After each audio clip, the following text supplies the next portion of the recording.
আসসালামু আলাইকুম ওয়া রাহমাতুল্লাহি ওয়া বারাকাতুহু।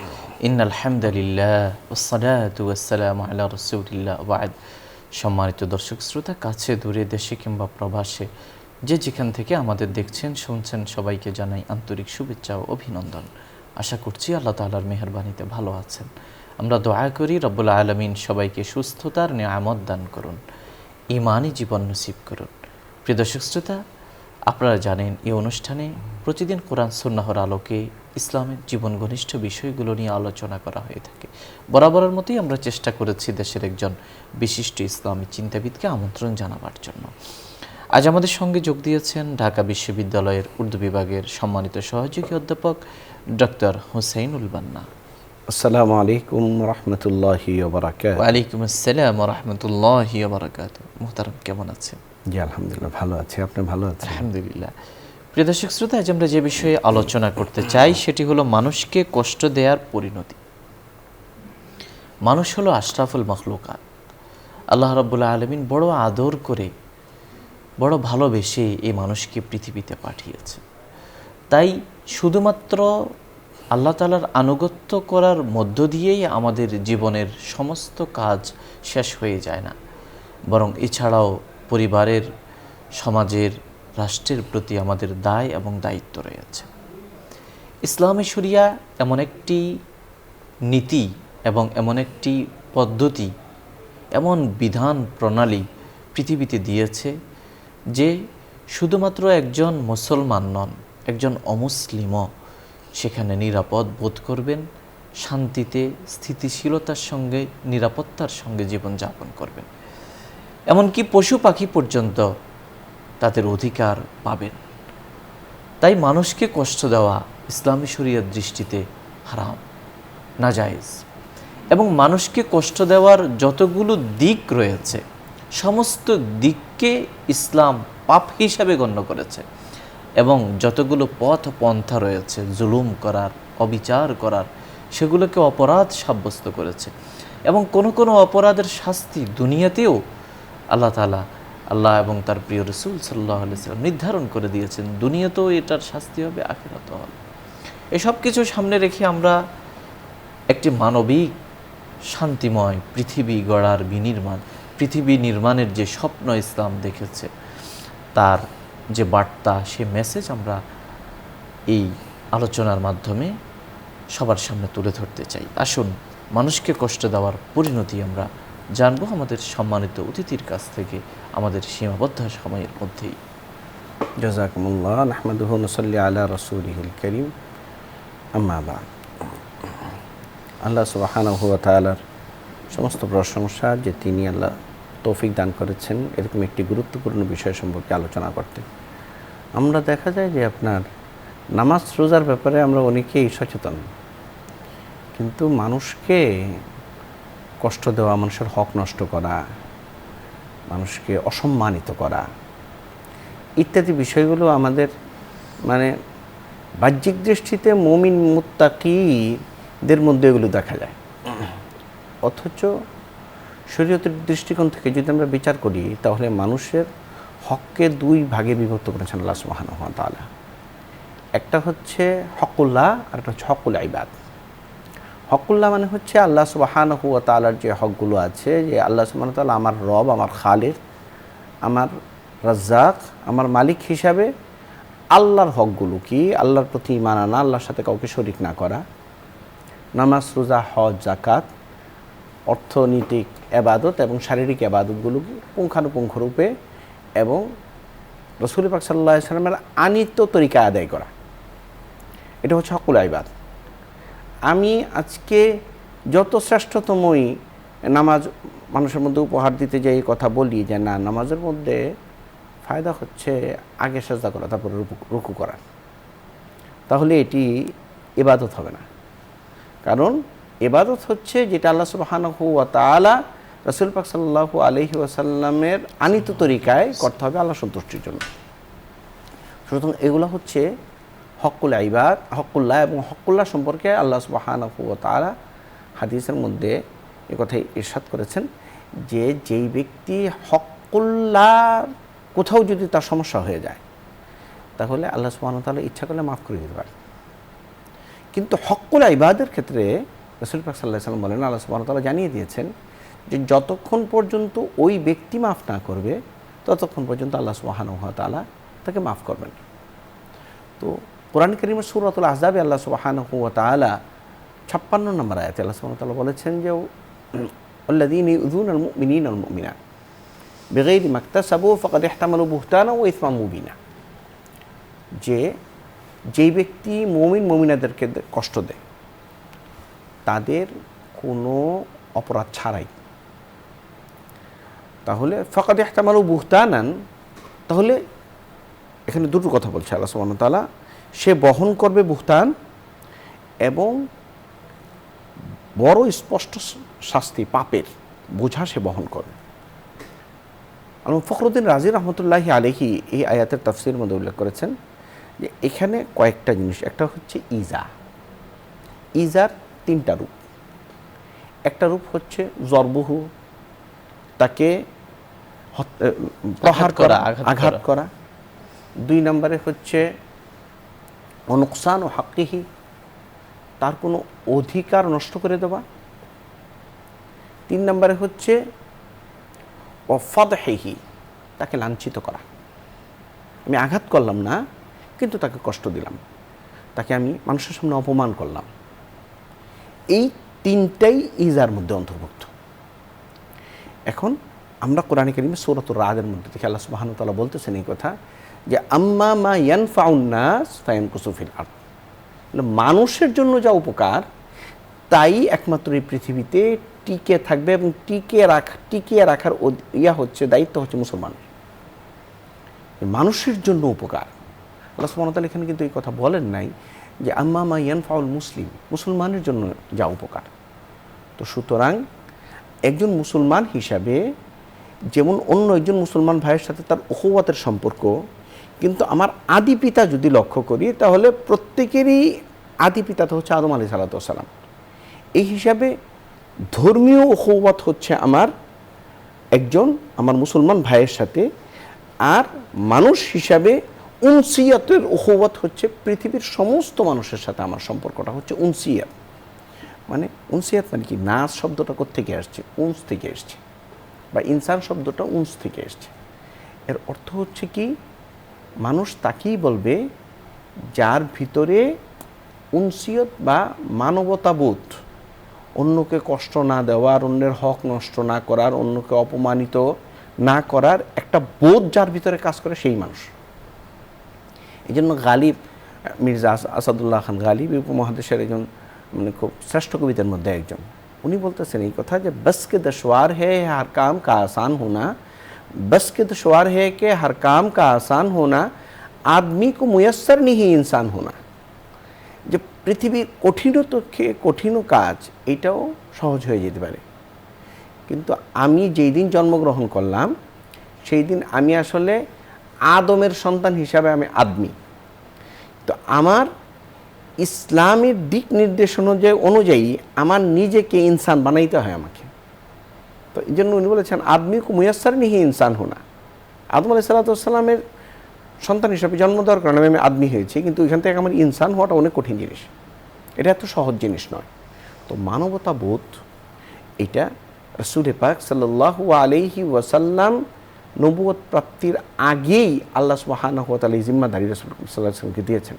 এবং আমরা দেখি হিলফুল ফুজুল সংগঠন, বিভিন্ন রকমের যে আগে যে খিদমতে খালকের রাসূল পাক সাল্লাল্লাহু আলাইহি সাল্লাম যে কাজগুলো করেছেন, সেই প্রত্যেকটা কাজ ছিল আসলে সমাজ সেবামূলক, মানবতাবোধ থেকে উজ্জীবিত হয়ে উনি কিন্তু এই কাজটি করেছেন।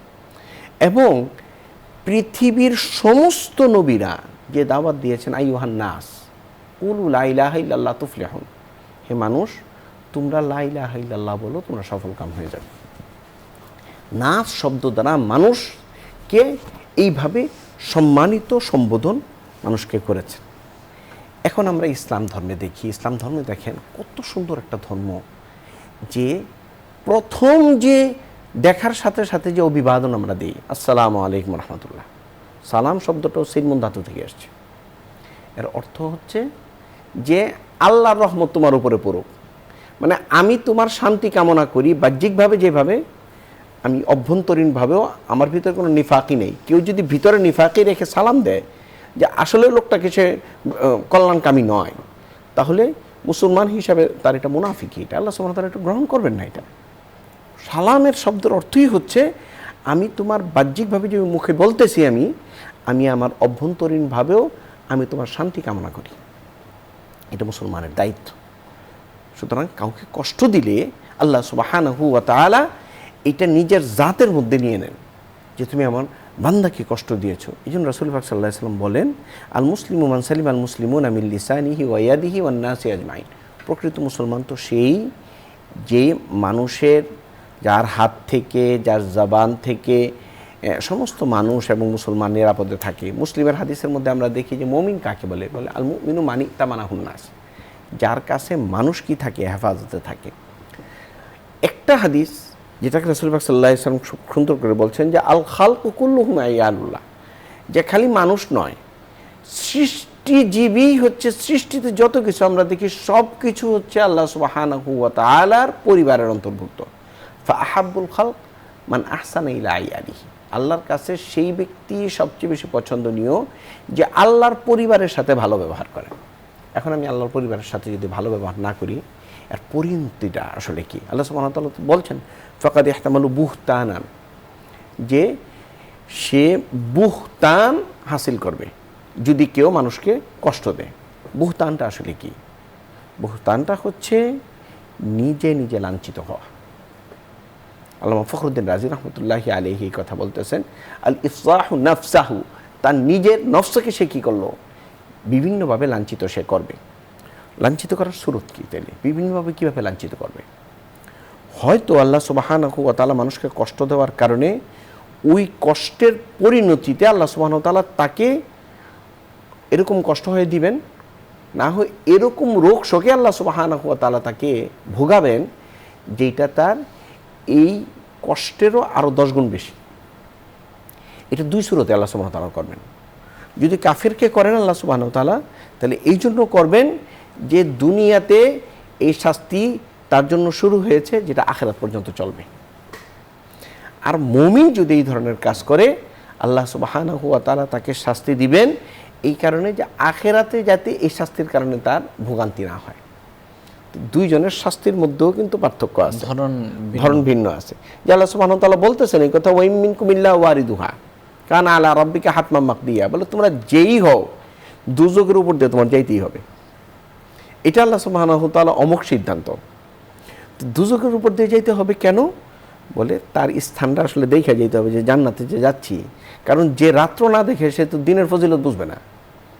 আল্লাহ সুবহানাহু ওয়া তাআলা কোরআনে কারীমের মধ্যে সবসময় নেগেটিভ পজিটিভ, রাত্রে আলোচনা করলে দিনের আলোচনা করেছেন, জান্নাতের আলোচনা করলে জাহান্নামের আলোচনার সাথে সাথে করেছেন, যাতে করে তুমি বিপরীতটা জিনিসটা দেখে তুমি বুঝতে পারো। তো মুমিনের যে এই জাহান্নামের মধ্যে থাকাটা, এটা সম্পর্কে মুফাসসিরিন ইকরাম বলেন যে মুমিনের জাহান্নাম আর কাফেরের জাহান্নাম কিন্তু এক না, ওর এটা হচ্ছে সাময়িক জায়গা। এবং আপনার সর্বশেষ যে মুমিন জাহান্নাম থেকে উঠে আসবে, আমরা জানি সে আল্লাহর কাছে খুব ত্রাহিতেই বলবে যে আল্লাহ জাহান্নাম থেকে উঠায় খালি একটু জাহান্নামের মাথায় রাখো, তো উঠায় আনা হবে। বলে আর চাইবো না কিছু, না চাইবো না। তো সে পরে বলবে আল্লাহ ওইখানে একটা গাছ দেখা যায়, ওই গাছ পর্যন্ত নিয়ে যাও। এই যে আমরা ক্রাইটেরিয়াগুলি দেখি, তো ওই যে এখানে অবস্থান ওয়াইন মিনকুম ইল্লা ওয়ারিদুহা, এই অবস্থানটা হবে আমরা যাদেরকে হক নষ্ট করেছি তাদের বিষয়। আমরা কেবল মনে করি মুমিনকে কষ্ট দেওয়া মানে হচ্ছে তাকে হয়তো 2-3টা ঘুষি দিয়ে দিছি অথবা তাকে অপমান করলাম। সবচেয়ে বড় হচ্ছে তার হক নষ্ট করা। আমরা অনেক সময় মুমিনের অর্থ নিয়ে, কারোর থেকে কর্জ নিয়ে আমরা তার টাকা আদায় করি না, জায়গা মেরে দিই, 1 বিঘা জায়গা মেরে দিই। এবং গ্রামগঞ্জে এটা আপনার বেশি, এরকম খুব কম বাড়ি পাওয়া যাবে যে বাড়িতে আপনার জায়গা জমি নিয়ে গণ্ডগোল নাই, এবং সামান্য সামান্য জায়গা নিয়ে আপনার সেখানে খুনাখুনি পর্যন্ত হয়ে যাওয়ার আশঙ্কা হয়। আল্লাহ সুবহানাহু ওয়া তাআলা বলেন যেই ব্যক্তি এরকমভাবে মুমিনকে কষ্ট দিবে, হক মারবে, আল্লাহ সুবহানাহু ওয়া তাআলা কিয়ামতের দিন কবর থেকে ওঠার সাথে সাথেই 60টা জমিন, এটা তো একটা জমিন, 60টা জমিন আল্লাহ সুবহানাহু ওয়া তাআলা তার গলার মধ্যে পড়ায় দেবে। এবং সে কিয়ামতের ময়দানে এরকম কুজু হয়ে নুবজ হয়ে সে যেতে থাকবে। আর মানুষ জিজ্ঞেস করবে যে এর এই অবস্থা কেন, আমাদের তো এই অবস্থা না, তখন বলবে যে সে মানুষের জাগা মেরে দিয়ে মানুষকে কষ্ট দিয়েছিল, এই কারণে তার আজকে এরকম পরিণতি।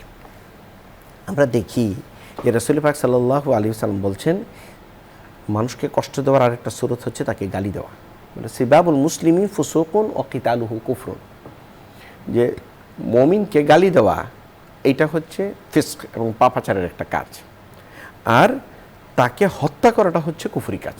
এরকম কি আল্লাহ সুবহানাহু ওয়া তাআলা সূরাতুন নিসাতে বলেন অমাইয়াকতুল মুমিনা মুতাআম্মিদান ফাজাযাহু জাহান্নামু খালিদান ফিহা, যে যেই ব্যক্তি কোনো ইচ্ছাকৃতভাবে অন্য কোনো মুমিনকে হত্যা করলো তার স্থান হচ্ছে জাহান্নামে। এবং আল্লাহ সুবহানাহু ওয়া তাআলা এই হাদিসের মধ্যে তার যে ভয়াবহ পরিণতি হবে এই কারণে সে মুমিন হওয়ার পরেও দীর্ঘ একটা মাকসে তবিল, দীর্ঘ একটা সময় তার জাহান্নামে থাকতে হবে। আল্লাহ সুবহানাহু ওয়া তাআলা কিন্তু এই হাদিসের ব্যাখ্যায় রাসূল পাক সাল্লাল্লাহু আলাইহি ওয়াসাল্লাম জানিয়ে দিচ্ছে। আমরা আরেকটা কী করি, মুমিনকে গীবত বলি, মানুষের সমালোচনা করি। একদিন আপনার এক ব্যক্তি হযরত ওমর আবু বকর রাদিয়াল্লাহু তাআলা খেদমত করতেন, তো উনি ঘুমায় রয়েছে। তো ঘুমায় থাকার পরে হযরত আবু বকর এবং ওমর রাদিয়াল্লাহু তাআলা আনহু বললেন যে খাবার নিয়ে আসো। বলে যে আমি তো আজকে খাবার তোমাদের জন্য ব্যবস্থা করতে পারি, আমি ঘুমায় গেছিল।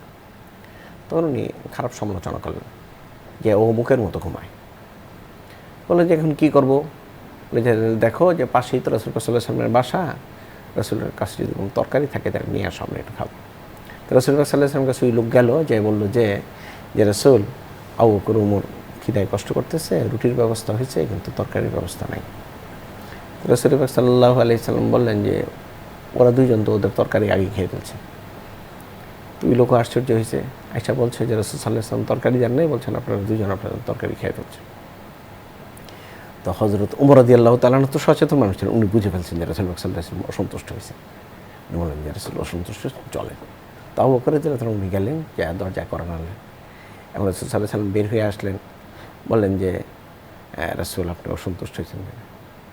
রাসূল বললেন আমি তো অসন্তুষ্ট হইনি, আমার আল্লাহ জানায় দিয়েছেন যে তোমরা মানুষের গীবত বলো, আর মানুষের গীবত বলার কারণে মরা ভাইয়ের যে গোশত খাও ওইটা দিয়ে তোমার কী হয়েছে, পেট ভরে গেছে। এবং রাসূল সাল্লাল্লাহু আলাইহি ওয়াসাল্লাম এত রাগ করছিলেন যে অগ্নিশর্মা হয়ে গেলেন এবং কথা বললেন যে তুমি যদি চাও তাহলে তোমার দাঁতের মধ্যে যে গোশত লেগে আছে এটা আমি বের করে তোমাকে এখন দেখাইতে পারবো। এই তখন ওনারা রাসূল পাক সাল্লাল্লাহু আলাইহি ওয়াসাল্লামের কাছে মাফ চাইলেন, বলে আমার কাছে মাফ চাইলে হবে না, যার সমালোচনা করছো তার মাফ চাও। তো এটা যে সমালোচনা এটাই বুঝতেছিলেন না, হযরত কার সমালোচনা করছি, তোমাদের খেদমত করে লোকটা, এই লোকটাকে বলছো তার মতো ঘুমায়। তো এটা তো আমরা অনেক সময় বলি অনেকের ব্যাপারে যে সে তার মতো। তো আসলে গীবতটা কাকে বলে, মানে যিকরুকা আখাকা বিমা ইয়াকরাহু, তোমার ভাই শুনলে কষ্ট পাবে, অপছন্দ করবে, এরকম কাজ, এরকম কোনো আলোচনা করাটাই হচ্ছে আপনার গীবত। তো রাসূল সাল্লাল্লাহু আলাইহি ওয়াসাল্লামকে বললেন যে রাসূল এটা ও করে, এটা বলবো না। রাসূল বললেন না, বললেন যদি না করে আর এরকম কথা বলতো তাহলে তো এটা বুহতান হইতো, এটা সমালোচনা হইতো, এটা অপবাদ হইতো। এখন এটা হচ্ছে গীবত। গীবতের এই সংজ্ঞা যদি আমরা লক্ষ্য করি, হাদিসের মধ্যে যে সংজ্ঞা বর্ণনা করা হয়েছে এইটা আমরা মানে অধিকাংশের মধ্যেই দেখতে পাবো। এরকম কি শেষ জমানায় এই নবম বা অষ্টম হিজরিতে মদিনাতে, এটা সহিহ হাদিস দ্বারা প্রমাণিত, যে এক মহিলা আপনার রোজা রাখলেন এবং সে বয়স্ক মহিলা ক্ষুধার কারণে আপনার বেহুশ হয়ে গেলেন। তখন রাসূল পাক সাল্লাল্লাহু আলাইহি ওয়াসাল্লামকে খবর দেওয়া হইল যে হয়তো ওনার মৃত্যু উপস্থিত হয়ে গেছে, তালকিনের জন্য আপনি আসেন। রাসূল পাক সাল্লাল্লাহু আলাইহি ওয়াসাল্লাম আসলেন। আয়েশা বললেন যে না, ওর তো হয়নি, ওর তো বমি করবে এখন। তো মহিলা পরে হুঁশ ফিরে আসছে, হুঁশ ফিরে আসার সাথে সাথে বমি করছে। তো বমি করার পরে এরকম দুইটা আপনার গোশতের টুকরা বের হয়েছে, সহিহ হাদিস দ্বারা প্রমাণিত। অথচ এই মহিলা ওই রমজানে কখনো গোশত খায়নি। মহিলা বলছে আমি কোনদিন গোশত খাইনি। রাসূল সাল্লাল্লাহু আলাইহি ওয়াসাল্লাম তখন অন্য সাহাবীদেরকে বললেন যে এই মহিলা গীবত করছিল, মরা ভাইয়ের গোশত তো তোমরা তো খালি আইয়ুহিব্বু আহাদুকুম ইয়াকুলা লাহমা আখিহি মাইতান ফাকারিহতুমুহু, সূরা হুজুরাতের মধ্যে দেখো পড়ো এই কথা যে তোমরা কি ভালোবাসবা যে তোমার ভাইয়ের গোশত তুমি খাবা, মরা ভাইয়ের গোশত। এই আল্লাহ সুবহানাহু ওয়া তাআলা এই মহিলা গোশত না খাওয়ার পরেও গীবত করার কারণে রোজা যেরকমভাবে তাকে কাবু করে ফেলছে, অনুরূপভাবে সে বমি করে এখন এই গোশত আপনার ফেলছে। তো আমাদের অনেক সময় আছে রোজায় ওমর বলে আজকে রোজাটা একটু বেশি ধরে ফেলছে। তখনই মুমিনের উচিত হচ্ছে যে চিন্তা করা আমি কারো কি গীবত করছি কিনা। তাহলে মুমিনের তো রোজা এইভাবে ধরার কথা না। এটা আল্লাহ রসুল আমাদেরকে শিখিয়ে দিয়ে গেছেন। গীবত সম্পর্কে রসুল পাক সাল্লাল্লাহু আলাইহি ওয়াসাল্লাম যে মানে পরিণতিটা কি দেখেন, লাহুম আসফার মিন নুহাসিন, আল্লাহ সুবহানাহু ওয়া তাআলা কিয়ামতের দিন তাদেরকে আপনার যে তামার যে নখ আছে নখ বানায় দিবে। কিয়ামত তখনও কিন্তু বিচার শুরু হয়নি।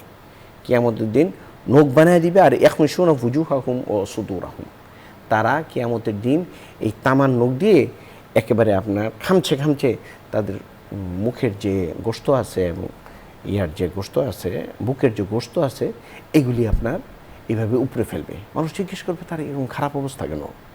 বলবে যে সে দুনিয়াতে গীবতকারী ছিল, তো গীবতে অভ্যস্ত ছিল।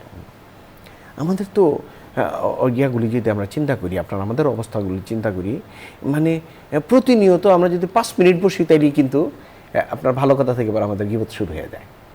অথচ গীবতের জন্য এরকম মারাত্মক পরিণতির কথা রাসূল পাক সাল্লাল্লাহু আলাইহি সাল্লাম বলেছেন। হযরত সুফিয়া রাদিয়াল্লাহু তাআলা আনহা, উনি একটু খাটো ছিলেন এবং একটু মোটা ছিলেন। তো হযরত আয়েশা রাদিয়াল্লাহু তাআলা আনহা ওনাকে তেলের ড্রাম বলতেন, কারুরাতু যাইদ বলতেন ওনাকে। তো যেহেতু সতীন ছিলেন, রাসূল পাক সাল্লাল্লাহু আলাইহি সাল্লামের কাছে একদিন ওনার কাছে যাওয়ার পরে উনি একটু অভিমান করলেন। অভিমান করে বললেন এই কথা যে আপনার সন্তুষ্টির জন্য তো ওই বেটে খাটো মহিলাটাই যথেষ্ট। রাসূল পাক সাল্লাল্লাহু আলাইহি সাল্লাম বললেন যে তুমি এরকম একটা মারাত্মক কথা বলছো, এই কথাটাকে যদি কোনো সমুদ্রেও ফেলে দেওয়া হয়, এর আসরে, এর প্রভাবে, খারাপ প্রভাবে সমুদ্রের পানির যে স্বাদ এটা পরিবর্তন হয়ে যাবে। এত মারাত্মক কাজ তুমি করছো। এবং তারপরে কিন্তু আপনার কোন কোন রাওয়ায়াতের মধ্যে আছে যে আল্লাহ সুবহানাহু ওয়া তাআলা আয়াত নাযিল করলেন। আর কোন কোন রাওয়ায়াতের মধ্যে আছে এরকম, আয়াত নাযিল করলেন সূরাতুল হুজুরাতের, লা ইয়াসখার কওমুন মিন কওমিন আসা ইয়াকুনু খায়রাম মিনহুম ওয়ালা নিসাউম মিন নিসাইন আসা ইয়াকুননা খায়রাম মিনহুন্না, যে কেউ যাতে কারো কি করে এ সম্পর্কে ঠাট্টা বিদ্রুপ করে ওই ধরনের কথা না বলে। আমরা অনেক সময় বলি যে যা বললাম তো সামনাসামনি বলছি। সামনাসামনি বলা আর মারাত্মক অপরাধ। সামনাসামনি করলে দুইটা ইয়া করেছি, একটা হচ্ছে মানুষের সামনে তাকে অপমানিত করেছি, আরেকটা হচ্ছে যে আমি মুসলমান হিসেবে তাকে কষ্ট দিয়েছি। যদি ও সামনে না থাকতো তাহলে তো একটা অপরাধ হতো, গীবত হয়েছে শুধু। সামনে থাকার কারণে মারাত্মক অপরাধ দুইটা হয়েছে। আমার যদি কারো সম্পর্কে কিছু বলতেই হয় তাহলে আমার সুরত কি? সুরত হচ্ছে দুইটা। একটা হচ্ছে তার অভিভাবককে বলা বা তার বসকে বলা যে অমুক ভাইকে তো এইভাবে আকার ইঙ্গিতে বলার পরেও উনি সংশোধন হচ্ছে না, আপনি একটু বলে দিলে কী হয়ে যাবে, উনি সংশোধন হয়ে যাবে। ওনার অভিভাবককে বলা, ওনার বাবাকে বলা, ভাইকে বলা। আর এরকম যদি সুরত না থাকে, আপনি ওনাকে এক কোনায় নিয়ে যান, আপনি ওনার কথা বলেন, আপনি বলেন যে মানুষ এরকম করে, এরকম অনেকে করে, ভাই এটা তো গুনার কাজ এবং খারাপ লাগে, আপনি দোয়া করবেন যাতে ওনারা এগুলো না করে। উনি যদি বুদ্ধিমান হলে বুঝে ফেলবে যে এটা তো আমাকেই বলা হচ্ছে। আমরা অনেক সময় আছি আপনার মসজিদের মধ্যে এই কাজ করি আমরা, যাই নিয়ে আপনার রুকু সাজদা ঠিক হচ্ছে না, আপনি ইয়া করেন না, অমুক ইয়া করেন। নিজের মধ্যে কী সমস্যাগুলো আছে এগুলো আমরা চিন্তা করি না, আমরা অপর কি ইয়া করতে চিন্তা করি। নাউযুবিল্লাহি মিন যালিক, কোনো সব আলেমদেরও সমালোচনা করি। অথচ একজন আলেম উনি ওনার সারা জিন্দিগি কাটিয়েছেন এটার জন্য। হয়তো কোনো একটা নামাজে গাফলতের কারণে ওনার কী হয়েছে, আপনার মনে হয়েছে উনি অন্যদিকে তাকিয়েছেন, কিন্তু এই একটা বিচ্ছিন্ন ঘটনার কারণে পুরো আলেম সমাজকে আপনি সমালোচনা করবেন, এটা তো হইতে পারে না। আমরা এইগুলো আজকাল আমাদের মানে মূল টপিক বানিয়ে ফেলছি। অথচ রাসূল পাক সাল্লাল্লাহু আলাইহি ওয়াসাল্লাম বলেছেন যে কিয়ামতের ময়দানে আল্লাহ সুবহানাহু ওয়া তাআলা সাধারণ মানুষের না, যাদের জন্য অনেকগুলি ক্রাইটেরিয়ার পরে এটা দেখবেন যে সে আলেমকে মহব্বত করতো কিনা, আলেমের মজলিসে সে বসেছে কিনা, তার থেকে দিন শিক্ষা করার জন্য তার সোহবত অবলম্বন করেছে কিনা, এটা আমাদের নাজাতের উসিলা হবে। আর সেইখানে যারা আমাদের হেদায়েতের জন্য আল্লাহ সুবহানাহু ওয়া তাআলা তাদেরকে নির্ধারণ করছেন, এটা ফিতরিভাবে নির্ধারণ করছেন আল্লাহ এই পৃথিবীটাকে চালানোর জন্য কোন মানুষটা কোন দিকে মাহের হবে, লিকুল্লি ফান্নিন রিজাল ও লিকুল্লি মাকানিন মাকাল, আল্লাহ মানুষ তৈরি করে ফেলছেন। এটা ফিতরিভাবে তৈরি করছেন আল্লাহ। যাকে মনে করছেন আল্লাহ সুবহানাহু ওয়া তাআলা ডাক্তার বানিয়েছেন এবং তাকে এই ক্ষেত্রে যোগ দিয়ে দিয়েছেন। যাকে ইঞ্জিনিয়ার বানানোর তাকে ইঞ্জিনিয়ার বানিয়ে এই ক্ষেত্রে অর্থনীতিবিদ বানিয়েছেন। অনুরূপভাবে দ্বীনের জন্য প্রাজ্ঞ লোক আল্লাহ সুবহানাহু ওয়া তাআলা নিজের পক্ষ থেকে ইস্তেফারা এরা হচ্ছে নির্বাচিত মানুষ। অনেক সময় দেখা যায় সোশ্যাল মিডিয়ায় বিভিন্ন মানুষকে নিয়ে ট্রল করা হয় এবং একজন মানুষের সারা জীবনের কীর্তি তার দুই একটা কর্ম দিয়ে তাকে জাজ করা হয়, জি জি, এবং এটা শেষ করে দেওয়া হয় এবং সমাজের অনেক সম্মানিত মানুষকে অপমানিত করা হয়। তো এসবের মধ্য দিয়েও আসলে মানুষকে কষ্ট দেওয়া হয়। যে সূরাতুন নিসার মধ্যে আল্লাহ সুবহানাহু ওয়া তাআলা বলছেন যে এটা হচ্ছে মুনাফিকদের আলামত। ওয়াইদা জাআহুম মিনাল আমনি আবিল খাউফি আমরুম মিনাল আমনি আবিল খাউফি আযাউ বি, যে যখন এই মুনাফিকদের কাছে কোনো খবর পৌঁছায়, এটা নিরাপত্তার হোক অথবা ভয়ের হোক বা যে কোনো একটা খবর পৌঁছায়, তখন তারা মানে এটার না করে, তাহকিক না করে, এটা সম্পর্কে ভালো করে না জেনে আযাউ বি এই খবরটা কী করে প্রচার করে দেয়। এরকম কি সাহাবী হযরত খালিদ বিন ওয়ালিদ রাদিয়াল্লাহু তাআলা আনহু একবার আপনার এক এলাকায় গেলেন উঠানোর জন্য, যাকাত উঠানোর জন্য।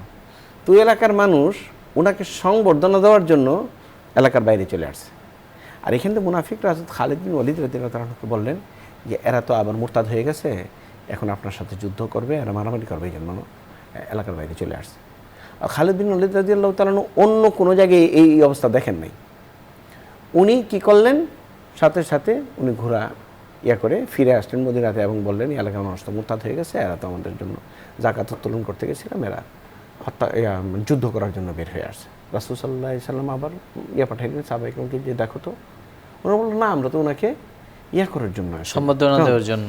তখন আল্লাহ সুবহানাহু ওয়া তাআলা এরকম করলেন যে আয়াত নাযিল করলেন, ইন জাআকুম ফাসিকুম বিনাবাইন ফাতাবায়ানু আন তুসিবু কওমান বিজাহালাতিন ফাতাসবিহু আলা মা ফাআলতুম নাদিমিন।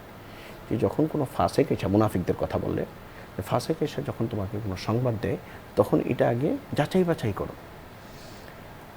ফাতাসবিহু আলা মা ফাআলতুম নাদিমিন, যেই কাজ তুমি করবা এই কাজের জন্য লজ্জিত না, পরবর্তীতে লজ্জিত হতে না হয়। শুকরিয়া মুহতারাম, আপনি আমাদের বলছিলেন মানুষকে কষ্ট দেওয়ার পরিণতি সম্পর্কে। প্রিয় দর্শক শ্রোতা, আমরা মুগ্ধ হয়ে শুনছিলাম, কিন্তু সময়ের স্বল্পতা থাকায় এখানে শেষ করতে হচ্ছে। তবে শেষ করার আগে আমরা রব্বুল আলামিনের দরগাহে মুনাজাত করব। আল্লাহুম্মা আমিন। اللهم صل على سيدنا ومولانا وشفيعنا وحبيبنا على محمد النبي الأمي وعلى آله وسلم تسليما. ربنا آتنا في الدنيا حسنة وفي الآخرة حسنة وقنا عذاب النار. ربنا ظلمنا أنفسنا وإن لم تغفر لنا وترحمنا لنكونن من الخاسرين. رب ارحمهما كما ربياني صغيرا. رب ارحمهما كما ربياني صغيرا. رب ارحمهما كما ربياني صغيرا. ربنا هب لنا من أزواجنا وذرياتنا قرة أعين واجعلنا للمتقين إماما. ربنا اصرف عنا عذاب جهنم إن عذابها كان غراما. يا أول الأولين يا آخر الآخرين يا رب الضعفاء يا راحم المساكين يا غياث المستغيثين يا رحيم يا كريم. معبود মালিক, আপনি মেহেরবানি করে, দয়া করে, মায়া করে আমরা আপনার কাছে ভিখারির মতো হাত তুলেছি মালিক। আমরা জানি আমাদের একজন আল্লাহ আছে, এক জাতে পাক আছে, যার কাছে আমরা চাইতে পারি মালিক। আপনি মেহেরবানি করে আমাদের দোয়াগুলিকে কবুল ও মঞ্জুর করে নেন। মাহবুদ, আমাদের এই দোয়ার সাথে যে সমস্ত ভাই ও বোনেরা শামিল হয়েছে, তাদের প্রত্যেকের দিলের নেক আশাগুলিকে কবুল ও মঞ্জুর করে নেন। মাহবুদ, আপনি মেহেরবানি করে, দয়া করে, মায়া করে আমাদের মধ্যে যারা অসুস্থ আছে সকলকে শিফায়ে কামিলা আজিলা দান করেন।